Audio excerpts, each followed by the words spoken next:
Welcome to Post Game Podcast. I'm your host, June. I got my boy B Foster. We got a bunch of changes to this roster. Boss, how you doing over there, sir? I'm pleasantly optimistic. We haven't taken our first L yet in summer league or nothing. So, things are rolling. Things are rolling. Slow down. We're not going to talk wins and losses just yet, Foster. There's been a lot of things that's gone on in the past week. I don't think we haven't had a full show since we had a new coach, right? New coach, yeah. New coach. The draft, we had a full show with the draft, right? Yes. Yeah, we had a full show with the draft. I think it was the first pick, though. We didn't do the complete draft. We did it on draft night, the first show. And we also had a free agency period, a free agency day that we haven't talked about on the show. So today we're going to talk about those changes. We're going to talk more about the coach. I think that's the biggest change as far as the roster.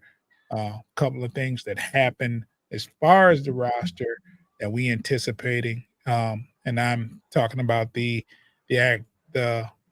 acquisition of Tobias Harris. That was been on many of our many predictions of where free agents would go. Tobias Harris was not an uncommon name with Detroit being the destination, and he's no stranger here. Played a couple seasons here. But first, we'll talk about J.B. Bickerstaff. Foster, I think this was a great hire. I think out of what we had to pick from, I think he was one of the best candidates. And I want to know your thoughts on J.B. Bickerstaff. What do you think about that hire? He's a younger coach, younger than Dwayne Casey, younger than Monty Williams. He's a guy that was successful in his last job. He was over 500, took the Cleveland Cavaliers to a couple playoff berths. He specialized in defense. That team was probably top 5, top 10 defense. He was able to develop young players such as Colin Sexton, Darius Garland. He coached top-notch guards like Donovan Mitchell. He coached up Mobley. What's his name? What's his first name? Eric. Is it Evan? Or Evan, that's what it is. I should know that. I got a brother named Evan. Yes, he coached up Evan Mobley to be a rim protector down low, which is something that we direly need.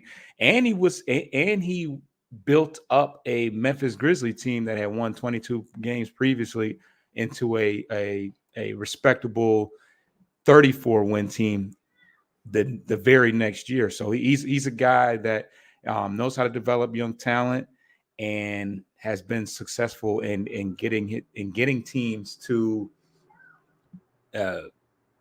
improve under his helm. So I like the hire, and I'm that's one of the reasons why I'm optimistic. Okay. I think I want to say, first of all, I don't think he should have got fired from Cleveland. I just don't. I think it was one of those situations where at some point, I hate to admit it, but with the team that they have in place, that they will get over the hump and be in contention for the Eastern Conference Championship. I'm not going to say they're going to win the East, but they have a roster there that's set to make a run for the Eastern Conference Championship. And they just re-signed they just extended Donovan Mitchell as well. So that's they're keeping their players intact. I think what hurt them was the center being hurt. Wasn't Allen? Allen, yeah. Yeah, he was hurt for I that think last. Mobley was hurt too. If And not during the playoffs, but throughout the year, I feel like he missed some games. So it's one of those things where I think he got a raw deal as far as being fired, but we've seen crazier things with these coaches being fired. The Milwaukee coach was fired after 20, 30 games and winning with the winning season. I mean, it wasn't like they were losing or anything, and he was replaced. 65 million under we just gave away 65 million here. Firing Monty Williams and not retaining him after a year. So I've seen stranger things. But I think personally that JB Bickerstaff is a good hire, especially considering what was coaching. You could either go the JB Bickerstaff route or you can get a younger, unproven coach for I think, challenged group of young men. You gotta remember this team is very, very young. Very, very young. And I don't think it's fair for an inexperienced coach to come in here and have a good expectation. Um, so I think considering all the candidates and the people that they interviewed and the people that were available, I think you come out with the best scenario of having JB Bickerstaff as your head coach. I like the fact that he's a defensive guru. Um, I like the fact that also you do have a shooting coach in place because shooting was kind of, here and there last year.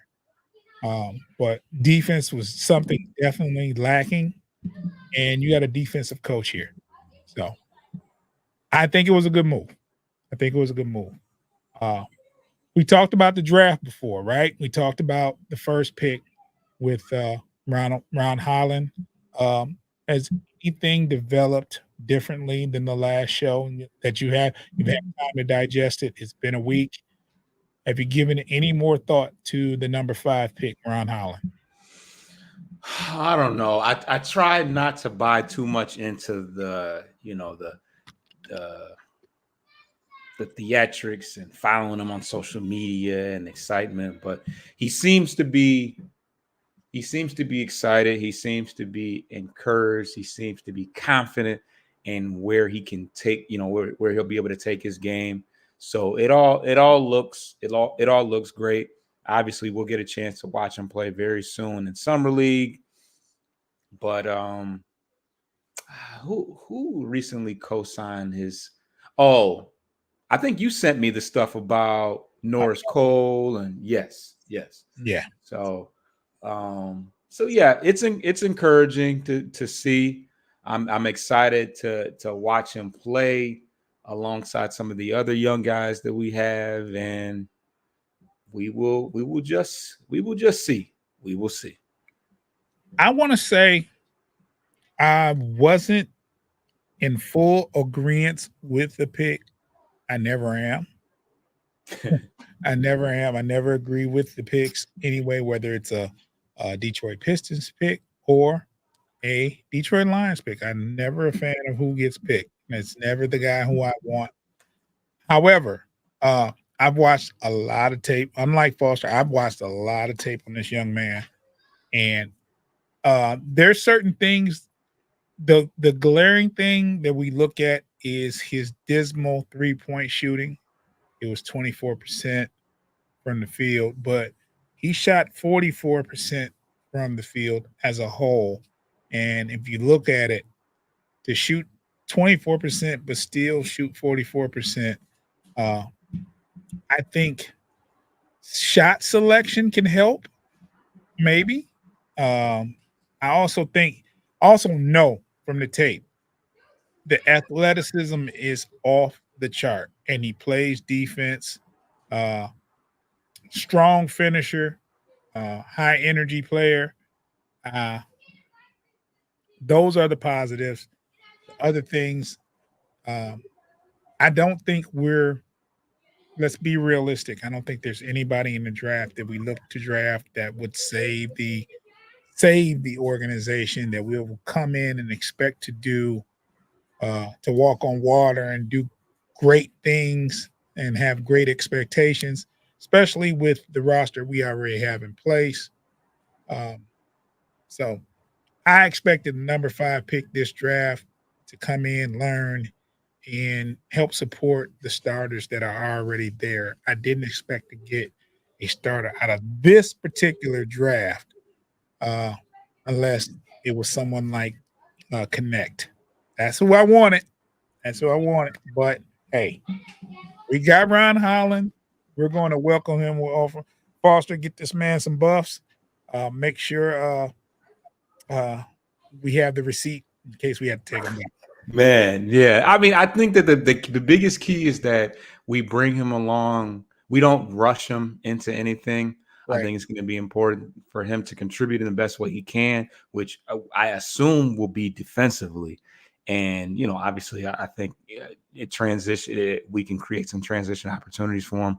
That'll do a lot for his confidence. But I think that if we surround him with shooting in the way that Asar Thompson has to be surrounded with shooting, I think that we can set him up for success. And I believe that his shooting will get better, especially with the shooting coach that we have in now. He's done wonders for some pretty ugly looking shots, a la Lonzo Ball. So yeah, I think that we have the potential to have a very athletic wing room when you factor in Asar Thompson and Bobby Clement, who we haven't got to yet, but he's another guy that that pick could turn out to be a sleeper, because a lot of people were not privy to a lot of to being exposed to his game, but he has a very appealing skill set and just physical whatever. So I'm glad you brought that up because we hadn't had a chance. The last show we went live and we talked during the draft, and it was of course this year's NBA draft was 2 days, and so we were able to talk about Ron and the number 5 pick, and we kind of stuck around to see if there was any trades or anything going on, and Detroit stood pat, and we waited for the next day. And the next pick we had was at 37. Originally, it was at 53. Trajan Langdon made a move to where I don't know what was given up. I think it was future draft picks or something to move up 16 spots to draft at 37 instead of 53. I don't think there was much lost to move up.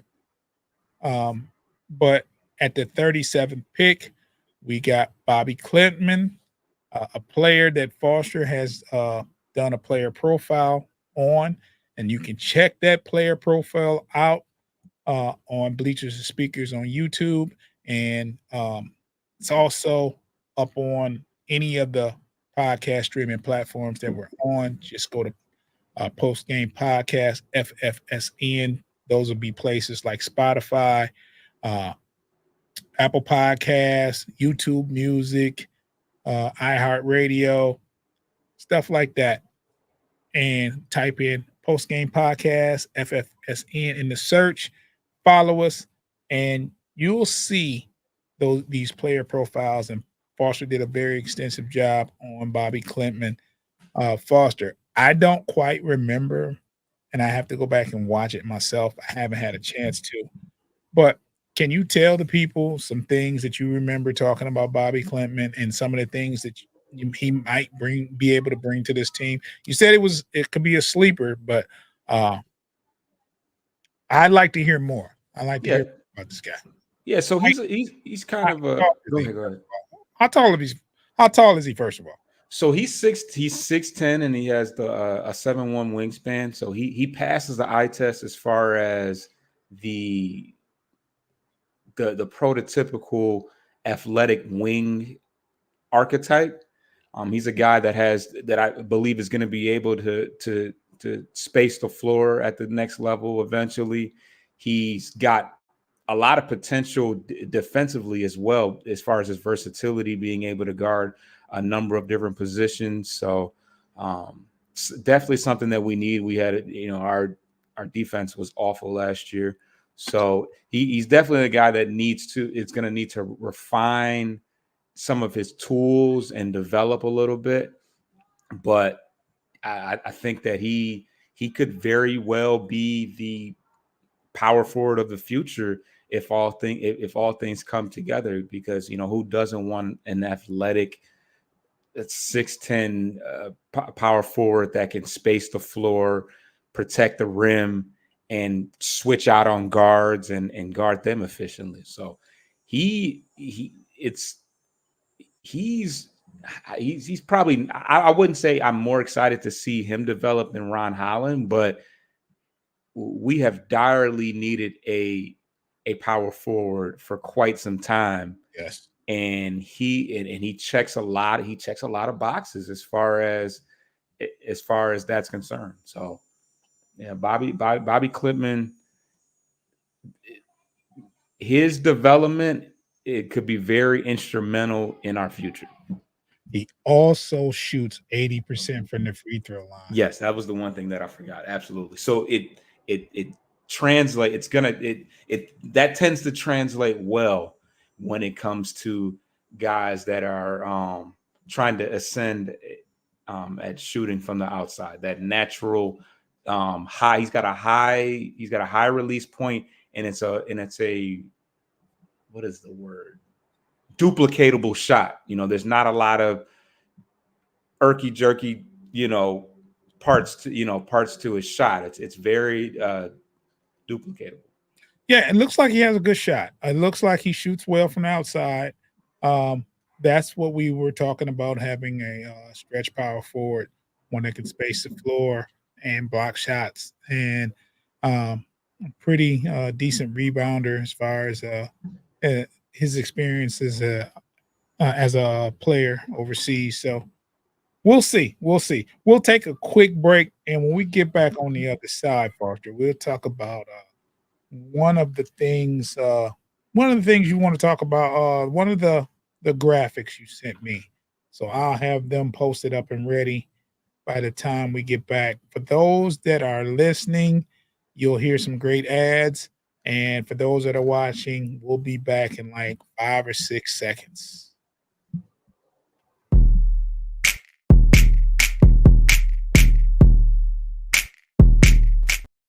Okay, Foster, let me get this picture up. But I'm going to show the potential roster,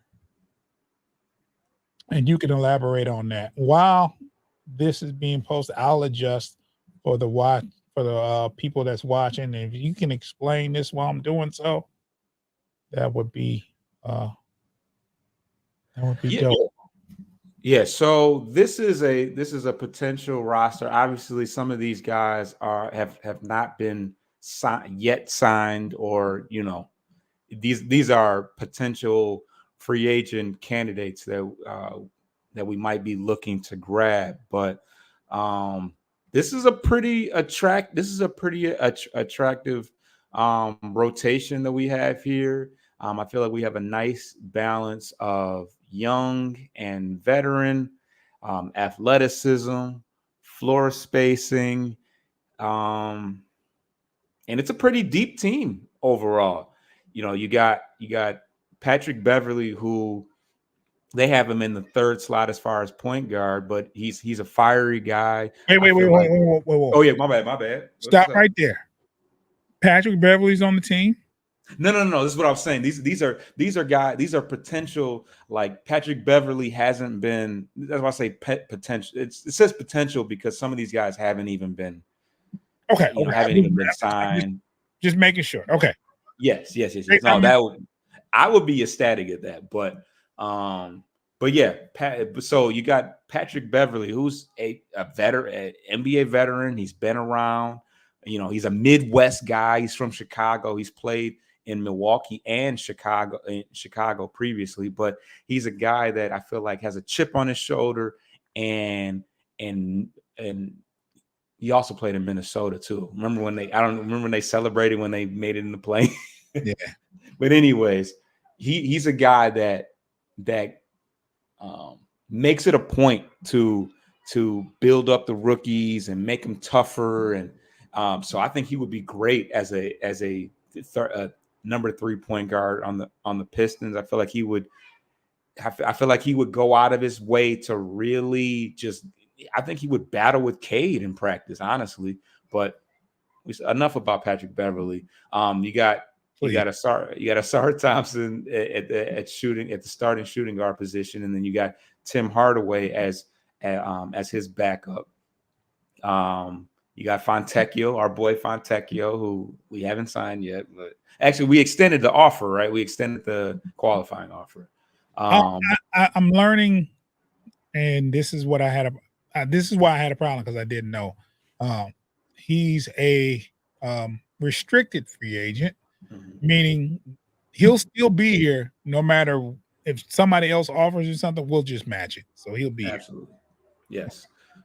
So yeah, we got Fontecchio at the starting 3, and then we have Gary Trent, who has played for the Raptors for the last few years, but he's a floor spacing wing that provides us with more veteran presence, more toughness, and I think he shot over 40% from 3 last year. So that's another potential player that is not on the roster as of yet. That's another potential guy that's not on the roster, but he's still available in free agency. Yeah, and then Wendell Moore is a guy that we traded for. What in that draft when we drafted up to get right? Traded away Wendell Moore. Yes. And then we got we acquired Wendell Moore, didn't we? No, yeah, we acquired him in a trade for I think it was a draft. I think during the draft. It was a draft pick. It was a future draft pick. We acquired Wendell Moore and moved up 16 spots. Right. I don't really know a whole lot about. He's like a G League fringe guy, like whatever. But we got Tobias Harris as our starting forward. We've been direly needing a spacing forward that's consistent, that can, that's going to put up 17 points a game and play a majority of the games, or that's what he did while he was in Philly. And then obviously Ron Holland, that we can slowly develop and bring along, playing behind him. And then we got Duren at center and Stewart backing him up. So a solid second unit of Ivy and Hardaway. We got some shooters to play alongside Ivy with Gary Trent, Holland to bring some energy and some defense off the bench as well, and then Stewart in a much more comfortable position where he's not being he can also space the floor, which is important, but he's not being asked to score 20 points a game, 15 points a game. He can just give us that energy, space the floor, and defend, which is what he does best. So I didn't mention Sasser, but Sasser showed some potential last year. I think he shot around 40% from 3 as well, but he's not a point guard. He's a guy that is a shoot first type of guy. So we're moving him out of that backup point guard role into a more comfortable microwave, come in there and just shoot when you get the opportunity type position. So I love the roster, and I honestly feel like it's an interchangeable roster. I can see where Asar might either come off the bench or move down to the 3, Fontecchio to the bench. Gary Trent plays the 2, starting 2. Hardaway can play the starting 2. It's a versatile, interchangeable rotation. I think there's obviously some constants. I think Tobias is going to start at the 4 no matter what. I know Duren is going to be the starting center as of right now, all things considered right now. And of course Cade is going to start. That's the big money guy. That's the guy that's going to have to also take another jump up, because he has officially been stamped as the man. Okay, looking at this lineup, the starting lineup, is there anything that you would tweak about it, or would you just roll with this if you opening day? Would you roll with Well, the thing that I hate the most is that there's 0 rim protection as of right now. as of last year, as same last year? Yeah, right. Yeah, last year, of course. But yeah, this line, the one thing that we improved, I think we improved our spacing and our durability, but I feel like we didn't address the rim protection, and we also didn't really bring in any a floor general. I mean, Beverly is a veteran point guard, but I don't think he's a guy that you want running your offense per se. So that guy, we still don't have that guy unless Ivy makes drastic changes to his game and is now a game manager, and Cade cuts down on his turnovers as well.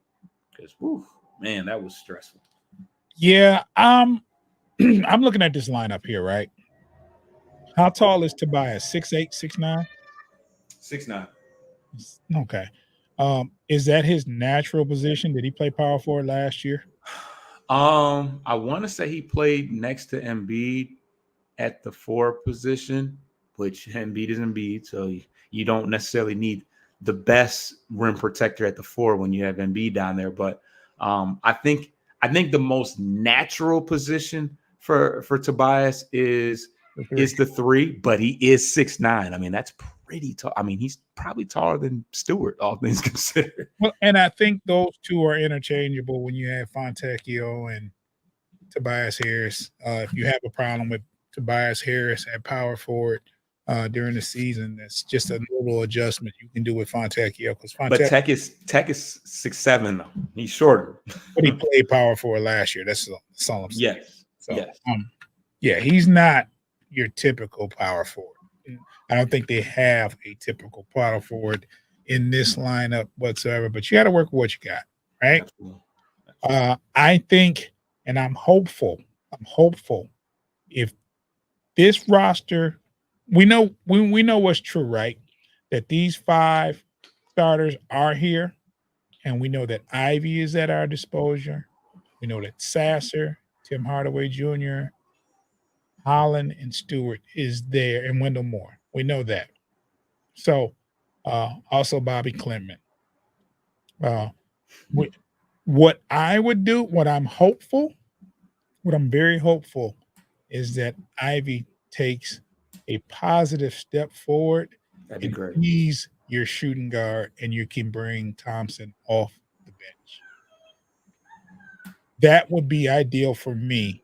I would hate to see a guy with so much potential in Ivy. We've seen what he did his rookie year when Cade was hurt.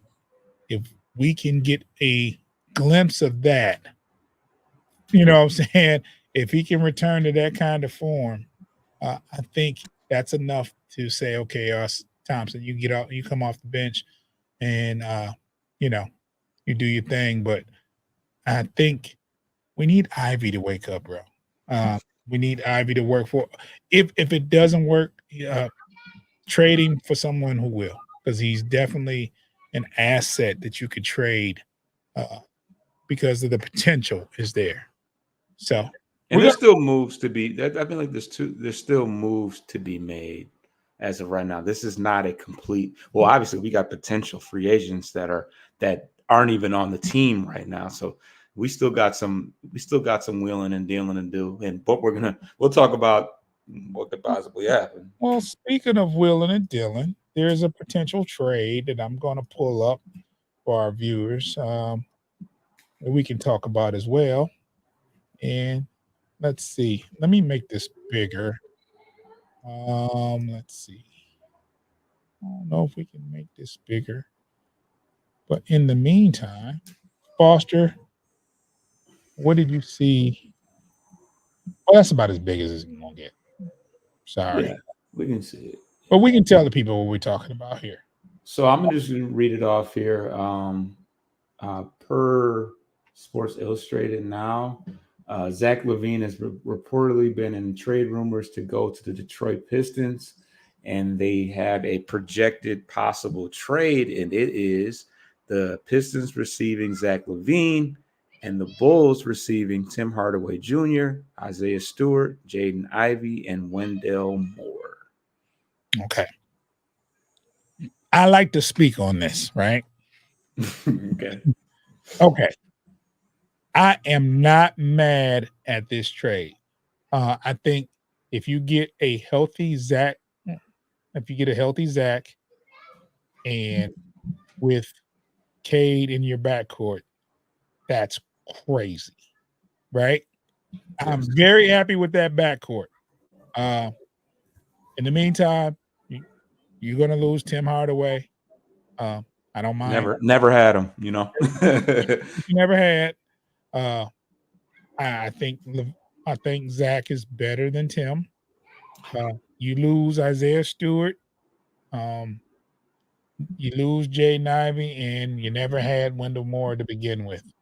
So I'm willing to part ways with those 4 players for Zach. I just am. I've seen what Zach can do. Very good shooter, very good scorer. He can take over a game. I think he got 50 on us last year and during the game. I've watched him several other times, and he goes to work. So I like this trade. Foster, what do you think about this trade? So, yeah, I mean, when you factor in a couple of the players, Tim Hardaway Jr., we never had, and Wendell Moore, who, whatever, who cares? So that part of it, not a big deal. I guess the only concern I have is the fact that filling out the rest of the roster, trying to figure out who else is going to be on the team, because that still is 4 guys holding a roster spot right now. And the fact that Isaiah Stewart is our backup center, but also our best overall defender. Well, no, outside us, Ausar Thompson, but we already, like we talked about earlier, 0 rim protection, and Isaiah Stewart, for all intents and purposes, is our best protector of the rim. As far as the Jaden Ivey thing, obviously we could just basically conceded the fact that the experiment of him playing alongside Cade is just not what it's going to be. But all things considered, not a bad, not a bad deal for us. We keep Duren, we don't, although we do lose Ivy, we get to keep Duren. And obviously teams are not excited about the idea of acquiring that massive contract that Zach LaVine has. So the fact that, 2 of our players, Wendell Moore and Tim Hardaway Jr., we never had, I think that we're doing okay for ourselves, considering how Zach LaVine at his best when he's healthy is a top 25 player. So yeah, I'd be ecstatic at the idea of, we know that he's injury prone, but we're no stranger to dealing with injury prone players. So, we can stomach that, I guess, for the idea that, Zach LaVine is a very high gravity player. He scores on all 3 levels. He's going to take a ton of pressure off of Cade, and he can give Cade a break and create offense as well. And he's going to average 20 plus points a game. You can stamp that he's going to average 20 plus points a game, 20 points a game every night. And you can put the ball in his hand at the end of we know Cade's getting the ball at the end of the game, regardless, but it's good to have options. You got options there. I think that Zach LaVine is probably a better option at the end of the game than Cade at this juncture. And he kills LaVine kills the Pistons. He dropped what 50 on us. We won, which just goes to show you how how crazy it's gotten in Chicago. But hey, we haven't had a 50-point scorer since Sadiq Bey. Too soon, but yeah. All right. Well, how confident are you with a trade like this happening? Not this exact trade, but some kind of move. Some kind of move. How confident are you with the Pistons? confident in it actually happening? Not this one in particular, but a move. A LaVine trade happening? Yeah. It'd be beautiful. It sounds too good. It sounds too good to be true, but anything outside of losing, like, well, it can't be Cade because we just signed him to a max contract. But I mean, even if it was like Duren, and because the Bulls do need a future center right now, even if it was Duren and we kept Ivy, bring him home, man, because that's gonna bring some excitement to the franchise. But also, LaVine did kind of opt to get surgery so he wouldn't be traded last year. So that was kind of awkward, but hey, he's got to get over it if he ends up getting traded to Detroit. It just is what it is. Yeah. Let's get to a break real quick, and on the other side, we'll talk a little bit about Cade.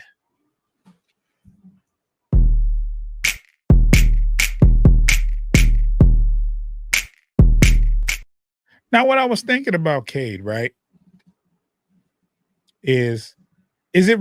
I haven't really paid attention. I've heard about the extension. Is that something that actually happened? Is that signed, sealed, and delivered, or is this something that they're trying to do? No, I mean they've already thrown out the numbers on that. I think that's official. It may not be. Well, first of all, it goes into effect next year, so it goes into effect next year. But for all intents and purposes, the ink has dried on that. There's no turning back. There's no like, whoops, my bad. Didn't. So that's a done deal. That's done. That's done. I think that's very important. I think that's important. Locking in your cornerstone.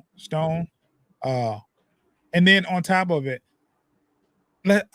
this is something that me and you talked about, and I think I DM'd you about it. Free agency and Detroit being one of those destinations for free agency.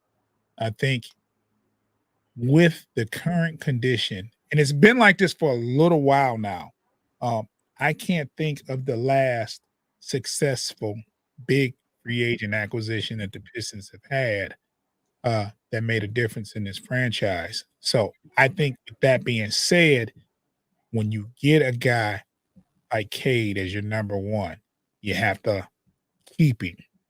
You're fortunate to draft at number one, and then you're fortunate to get a good player, like a franchise player. A lot of times you can get a few times you can get a number one and they don't stay there. They leave or they don't pan out. Well, I think this guy has proven he will pan out. And I think he's going to be a great player for the Pistons. And when you have a place like Detroit, as far as the Pistons, that don't attract a lot of free agent players, you have to score well in the draft. You have to make great trade moves. And I think they hit a home run when they drafted Cade at number one. And they also did a very good job of making sure that you extend the contract, give him a maximum deal, and take care of that guy. Because as you can see with this free agency period, with the big names that were available, even the not so big names, we never had a shot at a lot of them. We never had a shot at a lot of them. If I told you, like when we mentioned Paul George, there was not a thought that Paul George would ever come here. I can go on and name a few free agents big name free agents that would have done us a world of good here. But we know they're not going to pick Detroit to come here. And for whatever reasons, you can blame it on last season. You can blame it on not just of quite a few things, geographical reasons, whatever. But we've had a history of not being able to reel in a free agent uh, acquisition that makes a difference in the franchise. It's been a long time. I don't even want to try to think. I think of guys like Charlie Villanueva, and I think of uh, Ben Gordon. I think of those type of acquisitions. It was like you shelled out the money, but it didn't pan out. You know? And I think that's one of the reasons why if we do have an opportunity to get a guy like Zach LaVine, you got to pull the trigger for that exact reason, that the likelihood that we're going to get a player of that caliber that's still relatively young and is hyper athletic, 3-level scorer, can space the floor, play alongside our primary ball handler. I feel like you got to try to pull the trigger on that, and compiling your assets and utilize and managing them well. That's the possibilities that you open up to your team having when you play your cards right. So yeah. I want to take a deep dive after the show and look to see if there's any centers, any power forwards that's available as a free agent. Because if you make a move like this, let's say you trade Isaiah Stewart. That's your backup center. That's your backup power forward. Maybe you're starting power forward. Who knows? Maybe you're down a big man, because you can move Tobias to the 3 and send Fontecchio to the bench. That there's kind of a lot of different scenarios. Yeah, it's just some things that I think I think the roster needs some tweaking. Like if the season started tomorrow, I wouldn't be tripping. But at the same time, got a while to go. There's still some free agents available. There's a lot of misses, I thought, as far as free agents goes, like not so big names that I thought would have been done very well here. But it is what it is. We have to work with what we have.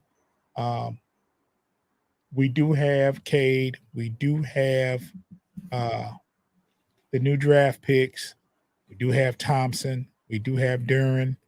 And those are, I think those, and for right now, we do have Ivy. Who knows? JB Bickerstaff could come in and light a fire under Ivy, and he's a totally different player than he was last year.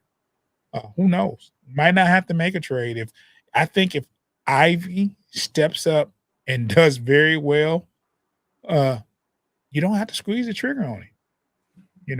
Yeah, I mean, I had 2 particular free agents that I crossed my mind a couple of days ago. One has been signed, but I would have liked to see us go after Mo Wagner. He stayed.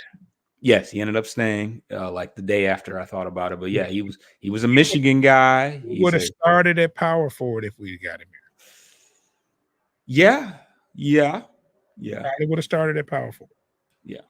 So so Mo Wagner and then Tyus Jones, who I believe is still out there. You know who I wanted? And this was a Michigan State guy. I wanted Tillman. He would have been cool. He would have been cool he would have been playing for your power forward or your backup power forward. Yeah, I think definitely off the bench. I don't like the idea of him coming in and starting, but he would have given us some rim protection for sure. Some rim protection. He's a hustler. He's just one of those players that you could bring in here and he could actually help your young front court. But he made the right decision staying in Boston. He made the right decision. I mean, he won a ring. That's pretty fire. He made the right decision. I mean, I'm not questioning anybody's decision as far as what they do, as far as which team they want to play for, this, that, and other. I mean, Me and you are Pistons fans, right? My wife is a Golden State fan. You know, she's going through it. Like you gave up Clay for nothing. You it's like what is going on? Like literally, he walked away. And I'm looking at their front office like you got all these pieces and they're just leaving. They're leaving. Chris Paul. Chris Paul going for nothing. He didn't get anything in return. He went to the Spurs. That was interesting. Yeah. I mean, but when you get a person like Chris Paul, one thing you can depend on is you have a teacher on the floor. And you have a teacher in practice. And he's gotten into no trouble outside in the off season or during the outside of the organization. He's hasn't been in any trouble. So that's the kind of positive person you can have in your locker room that's going to tell you, hey, go to bed at night. Hey, don't be at the clubs. Don't do this. Just the leadership standpoint outside of basketball is what he's going to bring. And if he can be healthy, if he can stay healthy, he's a good point guard. Might not be lightning quick as he used to be. I mean, never was lightning quick, but he might have lost a step, but still a very, very good point guard. And I think he's better than the point guard they had last year. I don't know even know who the point guard is for the Spurs, but who did they drafted Dillingham and then traded him, didn't they? Yeah. It's kind of crazy. Right? And Dillingham went to Minnesota. That is Foster, and this is what I was talking about Minnesota, and I hate to get off track, but Minnesota is a great destination for a young guard. Yeah. I mean, you got Mike, you got old ass Mike Conley as the I'm just saying, like the situation, they're a good team. They have a good chemistry going. Good big men. They have good big men.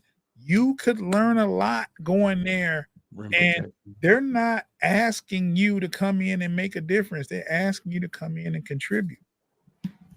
Yeah. Learn. So it's like it's a good spot for a young guard. And I think Rob Dillingham, whether he makes the starting lineup or not, he's going to be very good off the bench. Yeah, I mean, and you already got a pretty strong bench. You got Naz Reid coming off the bench. And Dillingham was was looked at as a defensive liability because he's not very big, but you got guys like McDaniel, you got Rudy Gobert that can cover you. Got a rim protector in Gobert. So if your man gets past you, he's gonna think about Gobert. Let alone actually try him. It's gonna be on your mind, you know. Perfect scenario for him. We have to do another show next week, and I want you to think about by the time we get to the show, available free agents who we should go after. That's if we haven't gotten any roster moves, these are the free agents that are available, and these are the free agents we should go after right now because I think Pistons still have 20-something odd million a year left. I mean, for the year in free agency money. That's kind of crazy. You got money to spend and can't spend it. It's a lot of money. Just watch for the trades and the bad contract. Bad contracts to eat. I guess we have that. That one was one of those bad contracts or 1 year contracts. Tim Hardaway Jr. People couldn't understand why would you get Tim Hardaway Jr. If you look at it, let's be honest. He averaged 15 points a game last year. He's $6 million, but he has an expiring contract.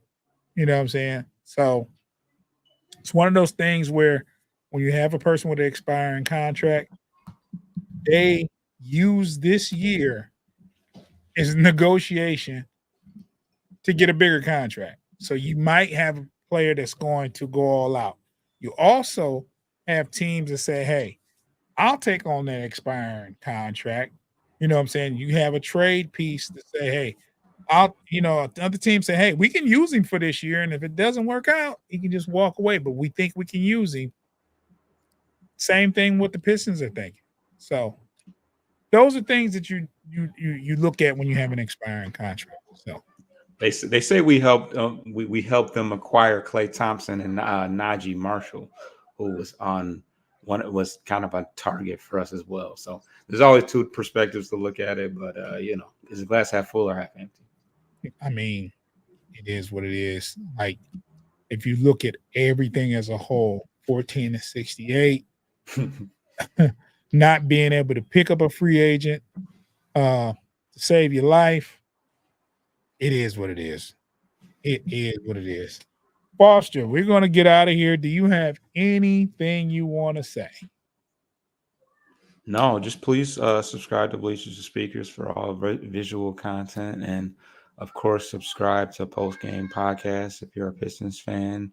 But we do cover other Detroit affiliate sports such as the Detroit Tigers and the Detroit Lions. So we're up to, it's not a big number, but we're up to 134 subscribers. Last I checked, we would like to get to 1,000 by year's end. It's a slow grind, but hey, it is what it is. I want you guys to subscribe to Bleachers to Speakers on YouTube. Also, for your audio feed, we're on all podcast streaming platforms. Those are platforms like Spotify, YouTube Music, Apple Podcast. All you have to do is go to those platforms, look in the search, type in Post Game Podcast FFSN. You'll see the Pistons logo. Not the Pistons logo, the Pistons colored logo. And you just follow us, download the episodes, comment, give us some feedback, and once you follow us, you'll get a notification bell. You'll get a notification anytime we drop. So check us out. We're going to drop a lot of material just because basketball season is over and football season hasn't started yet. Doesn't mean we won't drop with the latest and greatest moves and roster moves and stuff like that.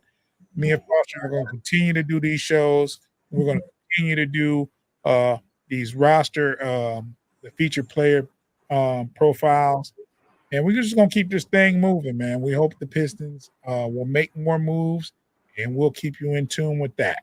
So, other than that, Foster, I want you to have a great evening. Is there a Tigers game tonight? There is. Should be coming on pretty soon. Well, let's get out of here so we can watch it, bro. Yes, sir. Peace.